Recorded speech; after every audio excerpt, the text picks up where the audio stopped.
Bismillahirrahmanirrahim. Kembali kali ini saya akan membacakan sebagian dari isi modul panduan pengembangan proyek penguatan profil pelajar Pancasila yang kemarin kita sudah sampai kepada bagian D, yaitu pemilihan tema umum. Seperti biasa, video ini saya dedikasikan untuk emak-emak yang setia mengikuti status WA saya pada program 60 detik membaca status positif dan 2 pilihan bijak bermedia sosial. Yang pertama, mengunggah status bermanfaat, dan yang kedua, mengunggah status yang menghibur. Seperti kemarin sudah disampaikan bahwa tema untuk penguatan profil Pancasila, proyek penguatan profil Pancasila ini ada 7 tema, 5 diantaranya untuk jenjang SD dan 2 diantaranya untuk SMP, SMA sederajat.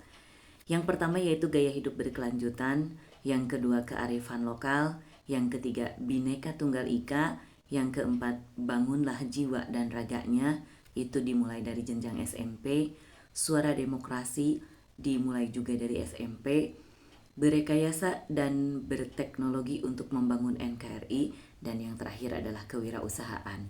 Kita mulai dari 7 tema untuk dipilih satuan pendidikan. Yang pertama, gaya hidup berkelanjutan.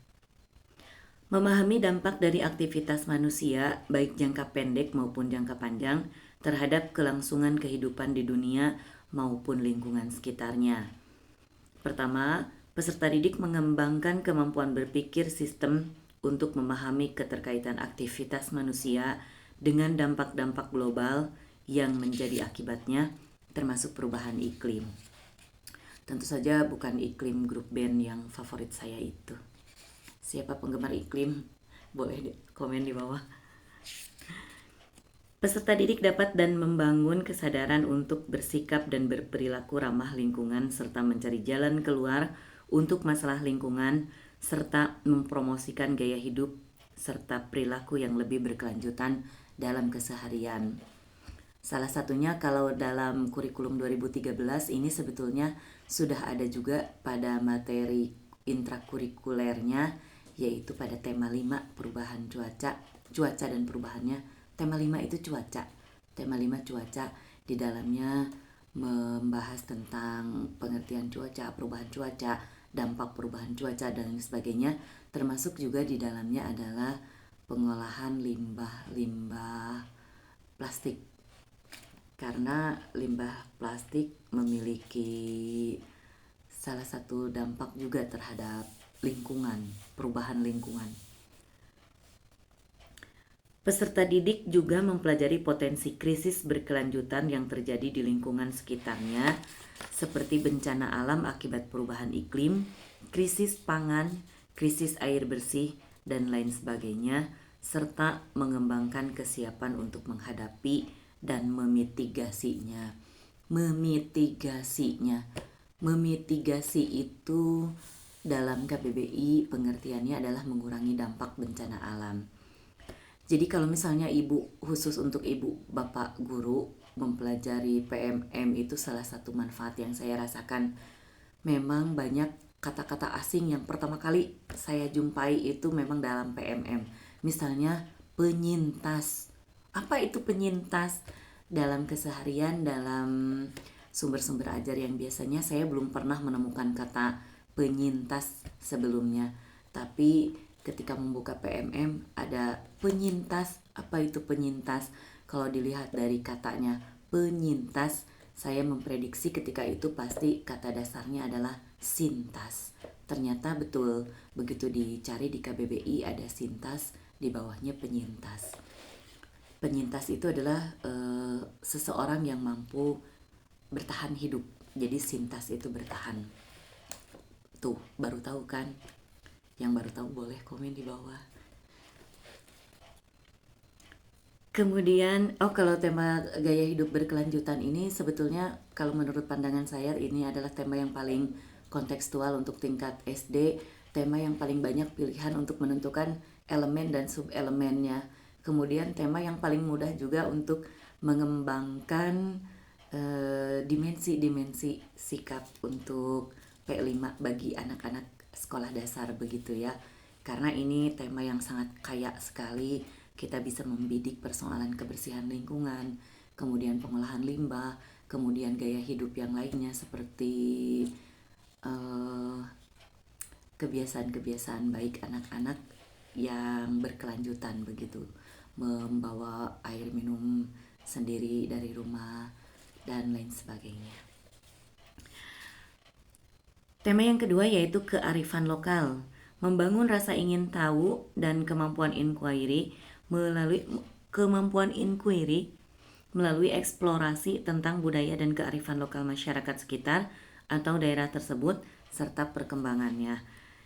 Peserta didik mempelajari bagaimana dan mengapa masyarakat lokal daerah berkembang seperti yang ada, bagaimana perkembangan tersebut dipengaruhi oleh situasi konteks yang lebih besar, nasional dan internasional, serta memahami apa yang berubah dari waktu ke waktu dan apa yang tetap sama.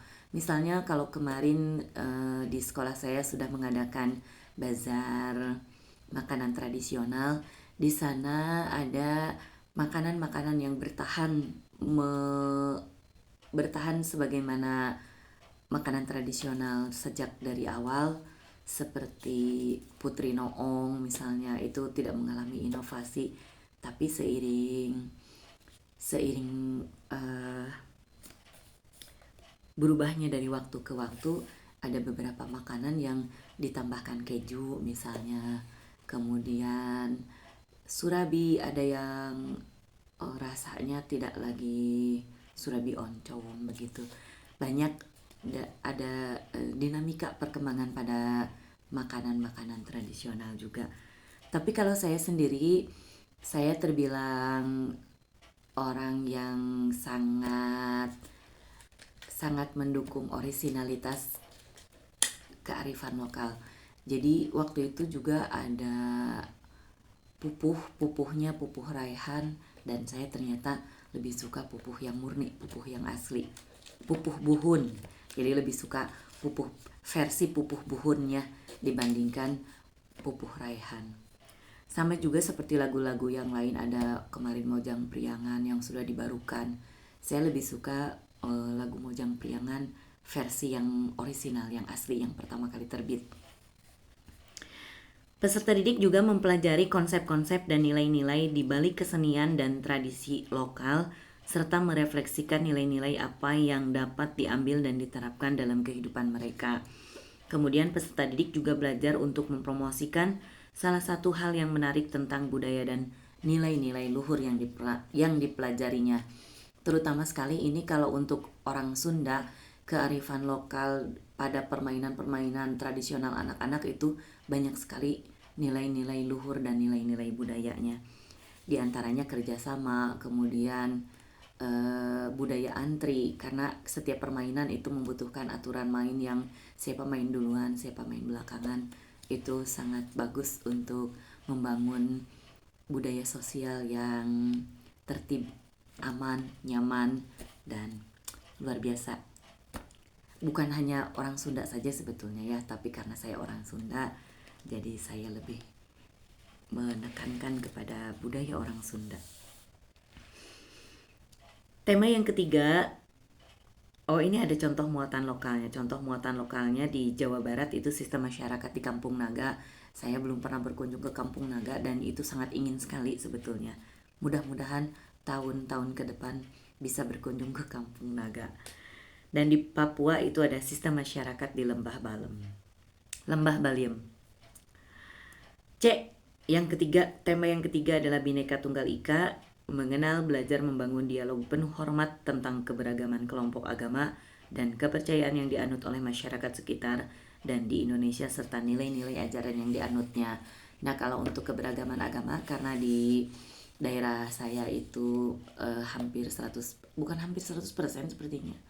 100% beragama Islam, jadi kita antar agama lebih harus banyak literasinya, jadi lebih banyak menonton dari media, misalnya bagaimana orang-orang yang berbeda agama itu hidup berdampingan, kemudian memperbanyak sumber-sumber rujukan-rujukan lain yang berkaitan dengan perbedaan agama.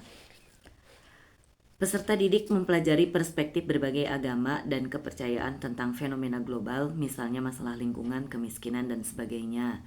Ini kalau untuk umat Islam, saya rasa Islam itu rahmatan lil alamin, sehingga untuk misalnya masalah lingkungan, kemiskinan, dan lain sebagainya, kita memang diajarkan untuk berbagi meskipun dengan orang yang berbeda agama. Cuma dalam prakteknya, kalau untuk kehidupan sehari-hari, kita belum bisa seperti itu karena memang tidak ada orang yang berbeda agama di sekitar lingkungan kami. Kalau secara teori, insya Allah lah semuanya sudah paham bahwa memang berbeda agama itu tetap harus toleransi, saling menghargai. Peserta didik secara kritis dan reflektif menelaah berbagai stereotip negatif yang biasanya dilekatkan pada suatu kelompok agama dan dampaknya terhadap terjadinya konflik dan kekerasan. Misalnya karena agama saya yang paling benar, agama saya yang paling baik, maka agama lain tidak benar dan tidak baik. Tidak seperti itu ya. Jadi kepercayaan itu di masing-masing harus tetap dihargai.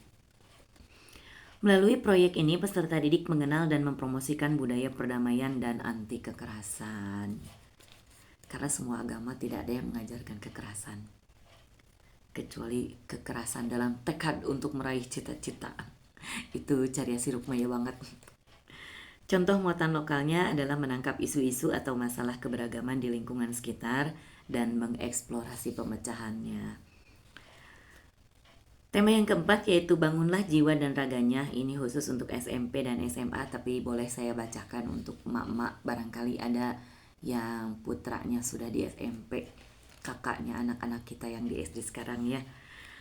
Membangun kesadaran dan keterampilan untuk memelihara kesehatan fisik dan mental, baik untuk dirinya maupun orang sekitarnya. Peserta didik melakukan penelitian dan mendiskusikan masalah-masalah terkait kesejahteraan diri mereka,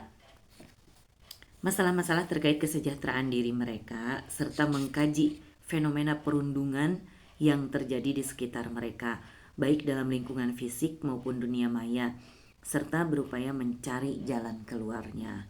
Kemudian, peserta didik juga menelaah masalah-masalah yang berkaitan dengan kesehatan dan kesejahteraan fisik dan mental, termasuk isu narkoba, pornografi, dan kesehatan reproduksi.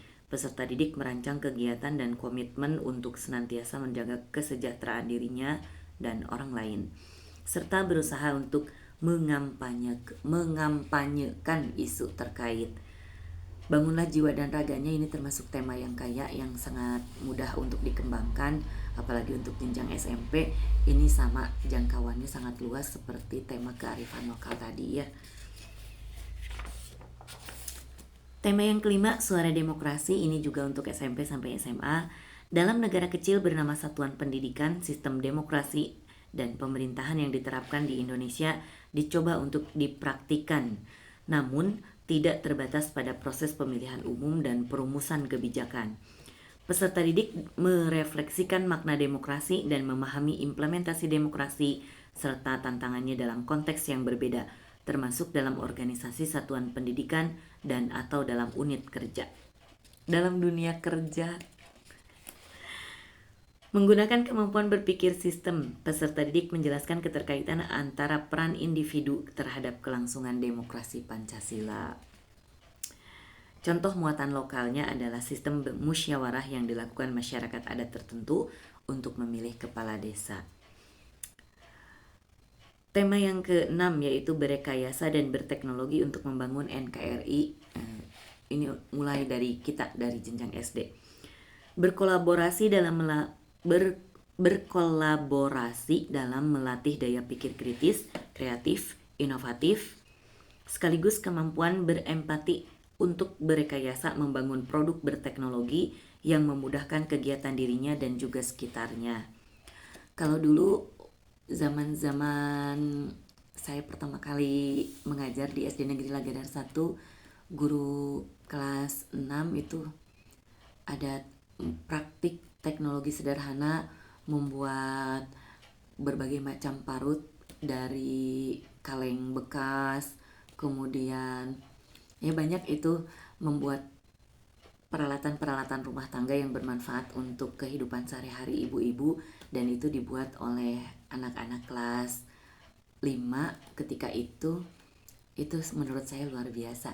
Jadi kalau misalnya kita bicara tentang berrekayasa dan berteknologi, bukan pada kurikulum sekarang, bukan semata-mata karena adanya P5, tapi memang sejak dulu juga kurikulum apapun, selama gurunya kreatif, gurunya mampu mengembangkan setiap kompetensi dasar dari kognitif menjadi psikomotor, kemudian lebih melek kepada isu-isu lingkungan, saya rasa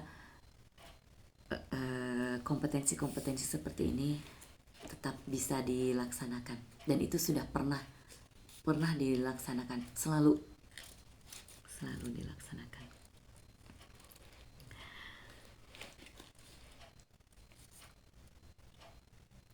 Peserta didik mengasah berbagai keterampilan berpikir, yaitu berpikir sistem, berpikir komputasional atau design thinking dalam mewujudkan produk berteknologi. Peserta didik dapat mempelajari dan mempraktikkan proses rekayasa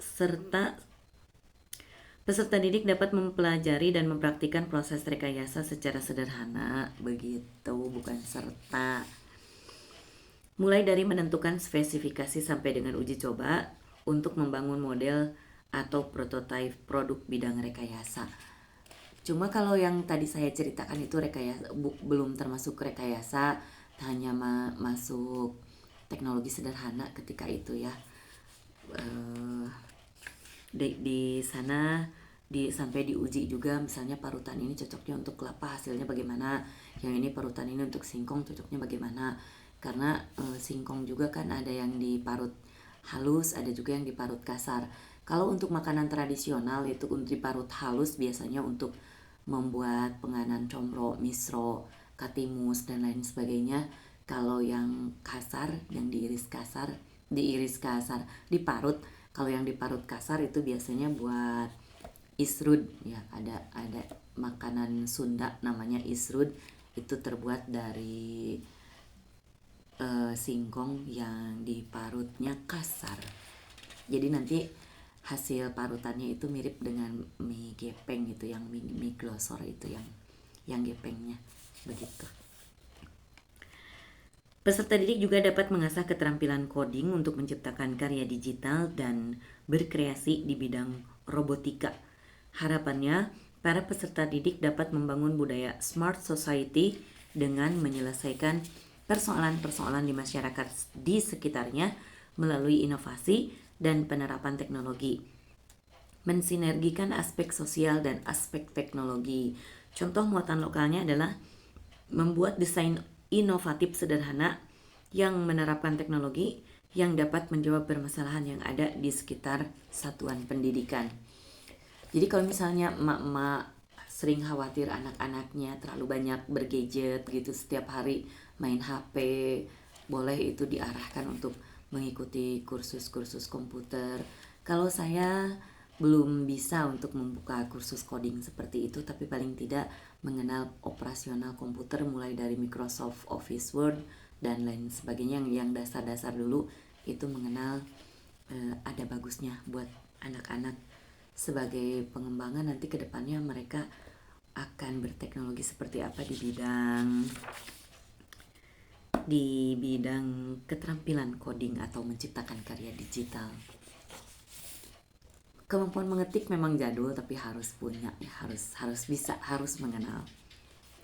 Kalaupun mengetik ini tidak dimanfaatkan untuk berrekayasa di bidang karya digital, bisa dimanfaatkan untuk literasi, untuk membuat review buku dan lain sebagainya yang membutuhkan banyak kreativitas pengetikan.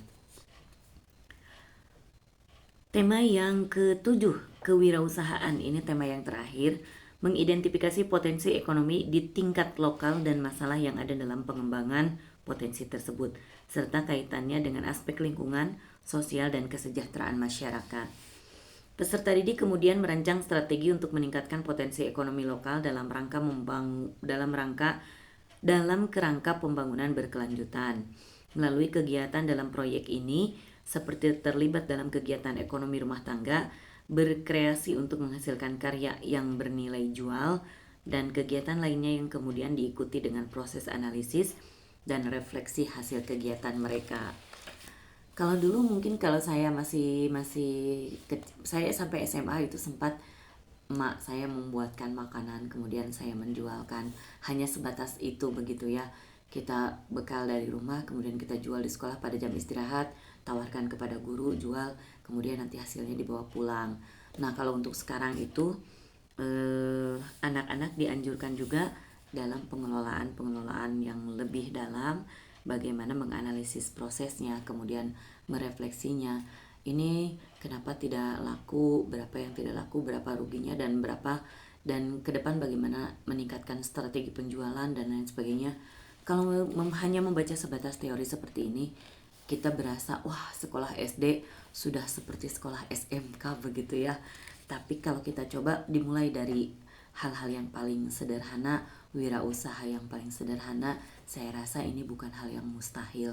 Sehingga anak-anak harus mulai belajar mencatat pengeluaran berapa, pemasukan berapa, keuntungan berapa, dan nanti bagaimana mengelola modal yang sudah ada untuk digunakan pada proses-proses selanjutnya. Melalui kegiatan ini, kreativitas dan budaya kewirausahaan akan ditumbuh kembangkan. Peserta didik juga membuka wawasan tentang peluang masa depan, peka akan kebutuhan masyarakat, menjadi problem solver yang terampil, serta siap untuk menjadi tenaga kerja profesional penuh integritas. Profesional penuh integritas. Guru banget itu. Guru-guru harus seperti itu. Contoh muatan lokal, membuat produk dengan konten lokal yang memiliki daya jual. Seperti kemarin, comroknya dikemas dengan bagus, dengan manis, kemudian dijual. Dan kelebihan dari makanan-makanan tradisional ini tentu saja tanpa bahan pengawet. Kewirausahaan. Bagian E, penentuan tema dan topik spesifik sesuai dengan tahapan satuan pendidikan. Tema pilihan, sekolah menentukan 2 tema untuk SD atau 3 tema untuk SMP sampai SMA di awal tahun ajaran, ini untuk tahap awal. Kemudian untuk tahap berkembangnya adalah sekolah menentukan 2 tema untuk SD atau 3 tema untuk SMP sampai SMA di awal tahun ajaran. Sedangkan untuk tahap lanjutan, sekolah menentukan 2 tema untuk setiap kelas sekolah dasar atau SD, atau 3 tema untuk setiap kelas SMP sampai SMA. Di awal tahun ajaran, setiap kelas dapat memilih tema yang berbeda. Ini untuk tahapan lanjutan. Pemberian opsi tema, sekolah menelaah isu yang sama untuk semua kelas, itu untuk tahap awal. Sekolah menelaah isu yang sama untuk setiap 1-2 kelas, itu untuk tahap berkembang. Kemudian setiap kelas menelaah isu yang berbeda sesuai pilihan peserta didik, ini untuk tahap lanjutan. Kemudian penentuan topik, sekolah yang menentukan tema dan topik proyek, ini untuk tahap awal. Kemudian untuk tahap berkembangnya, sekolah mempersiapkan beberapa tema dan topik proyek untuk dipilih oleh peserta didik. Jadi kalau tadi yang tahap awal itu betul-betul ditentukan oleh sekolah secara keseluruhan, sedangkan untuk tahap berkembang diberikan pilihan yang bisa dipilih oleh peserta didik. Untuk tahap lanjutannya, peserta didik mendiskusikan tema dan topik proyek dengan bimbingan pendidik. Jadi ini sudah berangkat dari peserta didik. Contoh pengembangan tema dan topik di setiap fase. Tema gaya hidup berkelanjutan. Ini jika misalnya fase A, B, C semuanya menggunakan tema yang sama. Untuk fase A-nya membuat sistem pembuangan dan memilah sampah sederhana di rumah dan di satuan pendidikan. Misalnya piket waktu rutin khusus untuk kebersihan. Fokus pengembangan akhlak terhadap alam mulai dari membangun tanggung jawab bersama terhadap kebersihan lingkungan. Jadi P5 ini tidak, kalau misalnya melihat fase A, contoh pengembangan tema di sini sudah terintegrasi dalam kehidupan sehari-hari dalam pembelajaran ya. Ini sudah bisa diambil sebagai penilaian melalui pengamatan oleh pendidik. Fase B, infografik hasil survei kebiasaan membuang dan memilah sampah di rumah dan di satuan pendidikan beserta dampaknya, dilengkapi usulan solusi. Jadi untuk fase B ini umumnya kelas 3 dan 4 itu sudah mulai mensurvei dampak dari sikap-sikap tersebut, kemudian dilengkapi dengan usulan solusi. Ada lembar pengamatannya nanti, perubahannya bagaimana, centang begitu. Fase C, kampanye sederhana untuk memecahkan isu lingkungan, misalnya cara pencegahan kebakaran hutan atau banjir. Fokusnya adalah pengembangan akhlak terhadap alam, memperoleh dan memproses informasi dan gagasan. Kalau untuk fase C, umumnya kelas 5 dan 6 itu kan sudah bisa presentasi, bisa berorase. Jadi mereka sudah bisa terjun langsung ke masyarakat untuk mengkampanyekan, atau setidaknya masyarakat dalam satuan pendidikan mengajak adik-adik kelasnya, mensosialisasikan kepada adik-adik kelasnya, itu sudah bisa. Untuk SMP dan SMA-nya saya lewat. Kemudian kearifan lokal fase A. Pekan permainan tradisional membuat kegiatan bersama yang berkaitan dengan mengenalkan dan melakukan berbagai jenis permainan tradisional daerah sendiri atau daerah lain di Indonesia. Nah, kalau misalnya untuk daerah sendirinya sudah, kemarin saya sempat menyampaikan bahwa kita tidak bisa mengambil proyek itu sesuatu yang tidak biasa diajarkan kepada anak. Misalnya orang Sunda yang diajari tarian Jawa. Nah, kalau secara tiba-tiba itu tidak bisa. Tapi kalau memang setiap harinya kita ada program seni tari dan tarinya memang tari Jawa, tari Sunda, tari Aceh, semuanya beragam, itu bisa dijadikan proyek.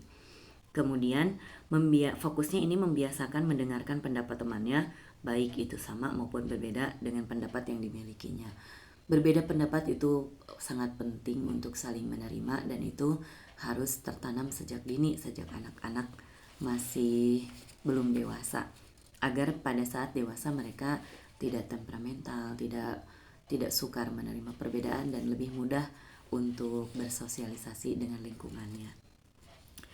Nah, untuk permainan tradisional ini juga kita tidak bisa langsung, ini pekan tradisional, tapi memang perlu dibiasakan dalam kegiatan sehari-hari. Dalam pembelajaran itu ada permainan tradisional. Kalau anak-anaknya memang belum kenal, itu perlu diperkenalkan, baik cara permainannya bagaimana, kemudian bisa diintegrasikan dengan pembelajaran pendidikan jasmani, olahraga, dan kesehatan untuk permainan tradisional. Seminggu sekali atau setiap hari, bagusnya setiap hari. Anak-anak memang kalau untuk fase B dan C yang ada jam istirahatnya, pada jam-jam istirahat itu dapat dipantau dan digunakan untuk mengenal permainan tradisional. Fase B, Khazanah Dongeng Legenda Tanah Air membuat kumpulan cerita menarik dan bermakna dari berbagai daerah di Indonesia. Fokusnya adalah akhlak kepada manusia, mendengarkan dengan baik pendapat temannya, baik itu sama ataupun berbeda dengan pendapat yang dimilikinya, mengumpulkan berbagai warisan budaya yang membawa pesan-pesan moral yang masih relevan dengan masa sekarang. Khazanah Dongeng kemarin saya pada P5 kelas 1 itu membaca lancar naskah dongeng. Itu tidak sampai menggunakan teknis, tidak sampai membaca teknis. Kalau membaca teknis itu jedanya, intonasinya, kemudian tanda baca dan lain sebagainya itu harus sudah tertib, harus sudah sesuai dengan kaidah pembacaan tanda baca atau punktuasi. Tapi kemarin hanya membaca lancar saja karena itu disesuaikan dengan hasil pembelajaran mereka sehari-hari. Jadi P5 ini juga tidak bisa serta-merta memilih ini bagian ini tanpa kita pernah memperkenalkannya dalam proyek yang panjang. Kalau untuk kelas 1 membaca itu kan sudah berjenjang dari membaca permulaan, tahap permulaan juga tahap berapa huruf, kemudian berapa huruf dan seterusnya, dari kalimat sederhana, kalimat yang hanya 2 kata, kalimat 3 kata, dan seterusnya. Sehingga kemarin membaca dongengnya masih dalam ranah membaca lancar. Mudah-mudahan nanti bisa ke membaca teknis. Dan untuk kelas 2 sampai kelas 3 dan seterusnya itu mendongengnya sudah masuk ke ranah berbicara ya, jadi sudah tanpa naskah. Begitu, jadi proyek yang berkelanjutan. Fase C, merancang jalur wisata. Fase C, merancang jalur wisata daerah yang berkaitan dengan peninggalan bersejarah. Fokusnya adalah akhlak kepada manusia, mulai mengenal berbagai kemungkinan interpretasi dan cara pandang ketika dihadapkan dengan dilema. Memperkenalkan kekayaan budaya lokal beserta kearifannya kepada lingkungan masyarakat luas secara kreatif lewat pengalaman indrawi. Begitu. Untuk fase D dan E-nya saya lewat. Kemudian tema Bhinneka Tunggal Ika. Untuk fase A, buku kumpulan doa dan puisi yang bertema rasa syukur dengan fokus akhlak kepada manusia. Ini hanya contoh saja ya untuk di modul ini. Jadi nanti kalau misalnya temanya fokusnya mau akhlak kepada manusia, akhlak kepada alam, ini sudah saya bacakan kemarin pada video yang pertama tentang elemen dan subelemen dalam P5. Mengidentifikasi emosi orang-orang terdekat, yaitu teman, pendidik, orang tua, dan lain-lain, mengatakan dalam pertanyaan, dan mulai membiasakan berbuat baik kepada orang lain di lingkungan sekitarnya. Terbiasa mengucapkan kata-kata yang bersifat apresiatif di lingkungan satuan pendidikan dan masyarakat. Jadi dulu saya pernah seminar. Dalam seminar itu adalah membaca karya sastra untuk membentuk karakter manusia Indonesia. Jadi kalau misalnya anak-anak kita terbiasa membaca karya sastra atau yang sederhana, itu buku-buku sederhana yang cocok untuk anak-anak seperti dongeng atau fabel, banyak, itu sangat bagus untuk perkembangan karakter anak-anak untuk membangun budi pekerti.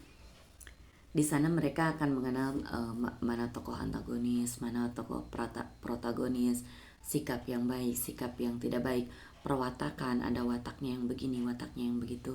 Itu sedikit besarnya memang berperan signifikan untuk mempengaruhi cara berpikir mereka, cara bersikap mereka, memperkaya budi pekerti mereka, dan mereka memiliki keteladanan tokoh mana yang perlu saya teladani, tokoh mana yang perlu saya tinggalkan. Itu luar biasa. Makanya membaca itu memang perlu dibiasakan sejak dini. Paling tidak kalau anaknya belum dapat membaca, emak-emaknya yang rajin membacakan dongeng. Fase B, membuat buku kumpulan cerita pendek dan membawa pesan tentang perbedaan individu, memperkaya relasi sosial dalam masyarakat, dan mengampanyekannya dalam keseharian satuan pendidikan. Fokusnya adalah akhlak kepada manusia.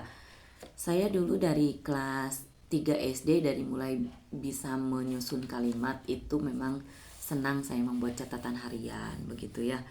Jadi membuat cerita pendek itu sampai SMP saya sudah pandai membuat cerita pendek, walaupun belum pernah ada yang dimuat di media massa, tapi saya dibandingkan dengan teman-teman saya memiliki kemampuan yang lebih baik dari mereka dalam membuat cerita pendek.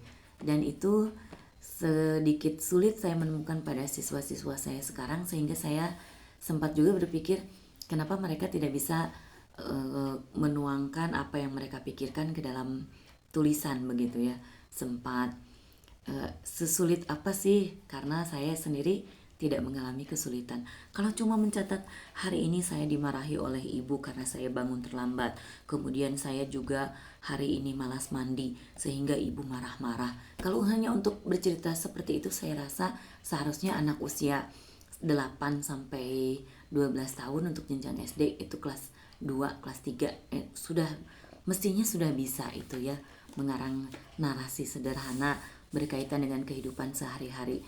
Kalau menyusun kalimat seperti itu saja belum bisa, itu akan menjadi PR yang luar biasa sebetulnya, bukan hanya untuk peserta didiknya, itu lebih kepada bimbingan oleh guru-gurunya kalau menurut saya begitu ya. Fase C, merancang maket prototipe tata kota yang memenuhi kebutuhan warganya secara adil dan merata, dilengkapi dengan ruang publik yang digunakan sebagai fasilitas kesehatan, pendidikan, keagamaan, dan lain-lain. Fokusnya adalah akhlak kepada manusia, yaitu mengidentifikasi kesamaan dengan orang lain sebagai perkat hubungan sosial dan mewujudkannya dalam aktivitas kelompok. Ini cocok dengan filosofi Imam Hasan al-Banna. Jadi kita harus bersama-sama dalam satu hal yang sama. Kalau kita tidak bisa bersama-sama dalam banyak hal, paling tidak kita bersatu dalam satu hal yang sama. Bangunlah jiwa dan raganya, ini tidak ada untuk fase A. Ini sama untuk fase A, B, C. Untuk tema ini penerapan di SD bukan berbentuk proyek, tetapi lebih berfokus kepada ekosistem satuan pendidikan yang mendukung kesejahteraan. Begitu. Kemudian fase D-nya SMP dan fase E-nya SMA, ini saya lewat. Suara demokrasi untuk SD, untuk tema ini penerapan di SD bukan berbentuk proyek, tapi lebih berfokus pada ekosistem satuan pendidikan yang memberi ruang sebesar-besarnya kepada anak untuk berpendapat atau memiliki suaranya. Ekosistem pendidikannya sudah saya bacakan pada video yang kemarin ya. Untuk SMP-nya saya lewat, SMA-nya juga saya lewat. Jadi kalau misalnya para pendidik, ibu dan bapak guru sekarang sudah mulai agak-agak pusing dengan ini anak-anak. Ini anak-anak ini semakin hari semakin rewel, semakin bawel, semakin banyak bicara, ibu begini, ibu begitu. Kelas ditinggal sebentar pada keluar, kemudian bicara, ibu anak ininya begini, anak itunya begitu. Atau misalnya sering bertanya, ibu kapan pulang, ibu banyak-banyak, ibu ini bagaimana cara mengerjakannya, ibu bawel rewel seperti itu. Perlu diarahkan kepada kemampuan mengemukakan pendapat. Berbeda pendapat seperti ini sepertinya boleh dicoba. Berrekayasa dan berteknologi untuk membangun NKRI. Fase A, menciptakan berbagai mainan yang menggunakan prinsip-prinsip fisika. Menciptakan berbagai mainan yang menggunakan prinsip-prinsip fisika. Nah, ini sangat menarik ya pengucapan konsonan ini. Saya pernah punya anak bimbingan itu, saya latih mengatakan kata stratosfer itu kelas 3. Jadi kalau misalnya kelas 1 sudah lancar baca, kelas 2 sudah bisa membaca teknis. Nah, di kelas 3-nya itu adalah pelafalan kata-kata yang sulit. Stratosfer sampai dia kesulitan sekali. Dan saya tidak memandang anak itu punya kesulitan khusus, karena memang pada kenyataannya guru juga seperti saya saat membacakan modul ini belibet juga kalau tidak terbiasa membaca lancar begitu ya. Jadi sebagai seorang guru kita tidak bisa menjustifikasi anak ini malas baca kalau kitanya sendiri senang membaca tapi membaca pelajaran siswa. Jadi kalau guru mau anaknya senang membaca, gurunya harus membaca referensi guru. Jadi yang diperuntukkan untuk guru. Jangan membaca buku teks siswa. Kalau guru senangnya membaca buku teks siswa, itu sama dengan siswa kelas 6 yang senang membaca buku kelas 1. Jadi pasti berasa mudah, berasa senang. Jadi harus sesuai ya. Aduh, ini jadi menggurui begini. Tidak ya, ini saya cuma bercerita. Karena banyak juga guru-guru yang mengeluh anak-anak kurang suka baca, tidak suka membaca soal. Dan guru-guru juga padahal membaca pelajaran siswa, bukan pelajaran guru. Salah satu bukti nyatanya itu PMM, platform Merdeka Mengajar, jarang diakses misalnya. Tapi tiba-tiba kepada anak-anak menjustifikasi anak-anaknya malas baca. Itu sedikit tidak adil ya, kalau menurut saya. Jadi kalau misalnya ibu bapak guru mau anak-anaknya gemar baca, rajin baca, berbudaya baca, kitanya sebagai gurunya harus rajin baca, gemar baca, berbudaya bacanya yang untuk jenjang kita, untuk jenjang guru. Jangan membaca buku teks siswa, itu mah atuh tekaci, gudir. Fase B, merancang model dan maket gedung yang menerapkan prinsip hemat energi dan ramah lingkungan. Fokusnya akhlak bernegara. Kemudian fase C menciptakan alur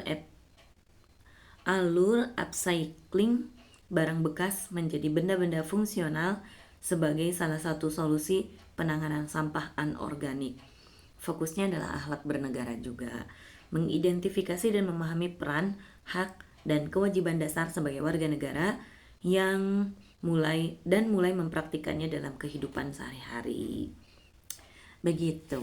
Keren ya anak-anak SD kelas 1 sampai kelas 6 ternyata dengan penerapan P5 ini bisa sampai sejauh ini. SMA-nya saya lewat, dan terakhir adalah tema kewirausahaan. Untuk fase A ada pasar kreasi. Nah, ini kemarin lebih cocok untuk kewirausahaan, bazar seperti itu ya. Mengadakan pasar yang jual beli berbagai kreasi mandiri berupa benda fungsional sederhana dari barang bekas seperti kerajinan gantungan kunci, kemudian prakarya-prakarya lainnya. Fase B membuat pementasan seni sederhana untuk menggalang dana kemanusiaan. Nah, ini boleh.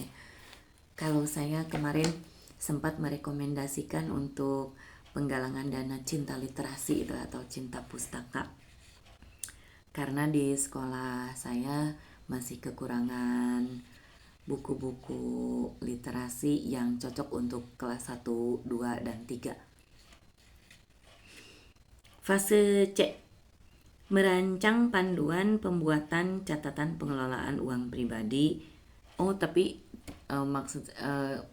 Maaf tadi yang saran saya untuk penggalangan dana literasi itu tidak direalisasikan begitu ya, karena kita itu kan bukan dana sosial mungkin ya, jadi tidak disepakati. Fase C merancang panduan pembuatan catatan pengelolaan uang pribadi, uang jajan, dan kolektif atau kas kelas. Fokusnya adalah akhlak pribadi, melakukan tindakan sesuai norma-norma agama dan sosial seperti jujur, adil, rendah hati, dan lain-lain, serta memahami konsekuensinya dan introspeksi diri dengan bimbingan. Dan sekarang tak terasa kita sudah hampir 45 menit bersama-sama membaca modul ini sampai kepada bagian F, yaitu merancang modul proyek. Modul proyek merupakan perencanaan pembelajaran dengan konsep pembelajaran berbasis proyek atau project based learning yang disusun sesuai dengan fase atau tahapan perkembangan peserta didik, mempertimbangkan tema serta topik proyek, dan berbasis perkembangan jangka panjang. Modul proyek dikembangkan berdasarkan dimensi, elemen, dan sub-elemen profil pelajar Pancasila. Tujuannya adalah menyusun dokumen yang mendeskripsikan perencanaan kegiatan proyek sebagai panduan bagi pendidik dalam melaksanakan pembelajaran sesuai dengan tujuan penguatan profil pelajar Pancasila. Dalam tema tertentu tentu saja ya. Kemudian berikutnya adalah komponen modul proyek penguatan profil pelajar Pancasila. Ini saya lewat, ini khusus untuk ibu dan bapak guru. Kalau yang masih belum bisa baca, mudah-mudahan menonton video ini menjadikan ibu dan bapak guru termotivasi untuk membaca, mempelajari, dan boleh sampai mengaplikasikannya ya, mempraktikannya. Modul proyek dilengkapi dengan komponen yang menjadi dasar dalam proses penyusunannya serta dibutuhkan untuk kelengkapan pelaksanaan pembelajaran.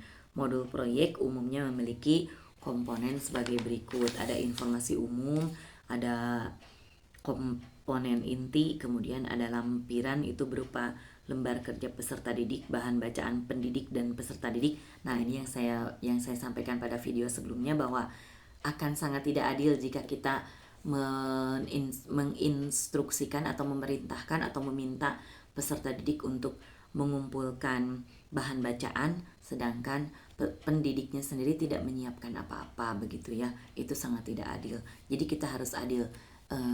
Satu kali instruksi untuk anak-anak, 4 instruksi untuk diri kita sendiri. Glosarium dan daftar pustaka. Kemudian yang komponen intinya itu meliputi deskripsi singkat proyek, dimensi dan sub-elemen dari profil pelajar Pancasila yang berkaitan, tujuan spesifik untuk fase tersebut, alur kegiatan proyek secara umum, asesmen, pertanyaan pemantik, pengayaan dan remedial, dan yang terakhir adalah refleksi peserta didik dan pendidik. Modul proyek bersifat fleksibel. Pendidik di satuan pendidik diberi kebebasan untuk mengembangkan komponen dalam modul proyek sesuai dengan konteks lingkungan, visi satuan pendidikan, kesiapan satuan pendidikan, dan kebutuhan belajar peserta didik, dan seterusnya. Strategi mengembangkan modul proyek ini untuk ibu dan bapak guru. Contoh cuplikan modul proyek juga ini ada untuk panduan untuk para guru. Kalau saya mencetak dokumen ini karena memang saya tidak nyaman belajar pada soft file di laptop. Jadi kalau membaca lama-lama di depan layar itu kurang menyenangkan. Mata juga cepat lelah. Saya lebih nyaman membaca manual seperti ini ya. Bagian G, pemilihan elemen dan subelemen profil pelajar Pancasila serta penentuan kriteria pencapaian. Ini juga saya lewat, ini khusus untuk ibu-ibu dan bapak-bapak guru. Alur pemilihan dimensi, contoh dimensi elemen dan subelemen. Kemudian ini eksplorasi dan pengembangan alur proyek. Pendidik bekerja sama dengan tim fasilitasi proyek, membuat alur proyek yang berisi kegiatan proyek menggunakan struktur aktivitas yang disepakati bersama. Jadi proyeknya apa, aktivitas hari ini apa, hari besok apa, selama, atau misalnya dalam sepekan ini harus melakukan apa, sepekan berikutnya apa. Asesmen sebagai bagian dari desain proyek ini untuk ibu bapak guru, tapi untuk para emak-emak setidaknya memahami bahwa kita tidak main-main dengan pembelajaran proyek begitu ya. Asesmennya pun ada panduannya. Di sini ada pertimbangkan keberagaman kondisi peserta didik dan sesuaikan dengan metode asesmen. Kemudian yang kedua, pertimbangkan tujuan pencapaian proyek. Yang ketiga, pembuatan indikator perkembangan subelemen antar fase di awal proyek. Kemudian bangun keterkaitan antara asesmen diagnostik, formatif, dan sumatif. Kemudian jelaskan tujuan asesmen dan libatkan peserta didik dalam proses asesmen. Jadi penilaian itu bukan sesuatu yang harus ditutup-tutupi, tapi memang harus terbuka kepada peserta didik apa penilaian yang akan dilaksanakan dan bagaimana manfaatnya. Contoh alat asesmen proyek. Bagi peserta didik, rubrik yang efektif dapat mengurangi waktu yang dihabiskan pendidik untuk menilai karena sudah ada deskripsi yang jelas yang menjadi acuan pendidik. Deskripsi ini memastikan konsistensi dan objektivitas dalam menilai sehingga dapat mengurangi ketidakpastian dan keluhan tentang nilai. Bagi peserta didik, rubrik yang efektif dapat memberikan peserta didik pemahaman yang jelas mengenai ekspektasi suatu tugas dan keterkaitan tugas dengan tujuan proyek. Oleh karena itu, peserta didik dapat berlatih mengevaluasi pekerjaan mereka sendiri menggunakan rubrik yang ada. Nah, jadi guru-guru ini harus mempelajari juga bagaimana membuat lembar rubrik yang efektif untuk menilai. Itu ada di PMM. Jadi sekali lagi, untuk yang belum membuka PMM, paling tidak dibuka ya, meskipun kita tidak membuat rubrik seperti saya. Saya senang belajar tapi jarang sampai teliti menyeluruh sampai membuat rubrik seperti itu. Tapi kalau sempat saya sempatkan. Saya sibuk orangnya ya, atau lebih tepatnya sok sibuk. Yang perlu diperhatikan dalam membuat rubrik yang efektif untuk proyek: jumlah kriteria dan tingkatan kualitas performa, kemudian deskripsi yang jelas yang dapat membedakan antar tingkatan, deskripsi yang mudah untuk diobservasi, dokumen proyek penguatan profil pelajar Pancasila, tipe aktivitas, dan libatkan peserta didik dalam merancang rubrik. Begitu garis besarnya, tidak saya jelaskan karena ini khusus untuk ibu dan bapak guru saja, biar emak-emak tidak terlalu pusing nanti menonton videonya. Sampai di sini pembacaan modul panduan pengembangan proyek penguatan profil pelajar Pancasila kita, dan insya Allah jika ada kesempatan yang bagus kita akan melanjutnya kepada mengelola proyek. Nah, untuk mengelola proyek nanti mak-mak tetap stay tune di sini, tetap menonton saya meskipun masih banyak yang harus ditonton yang lebih menarik. Masih banyak ternyata Ini modul yang saya bacakan tadi berarti dari halaman 33 sampai halaman 64. Ini. Terima kasih atas perhatiannya untuk ibu-ibu dan bapak. Untuk ibu-ibu dan bapak. Bapak-bapak, ada yang menonton? Terima kasih atas perhatiannya untuk ibu-ibu dan bapak-bapak guru yang rendah hati yang menyempatkan menonton video saya, dan tentu saja khususnya untuk emak-emak yang sudah saya pastikan setia mengikuti video-video saya setidak menarik apapun ya. Sampai jumpa pada pembacaan modul berikutnya dengan judul mengelola proyek. Seperti apa mengelola proyek? Tetap cinta baca dan gemar belajar. Salam Caryasi Rukmaya.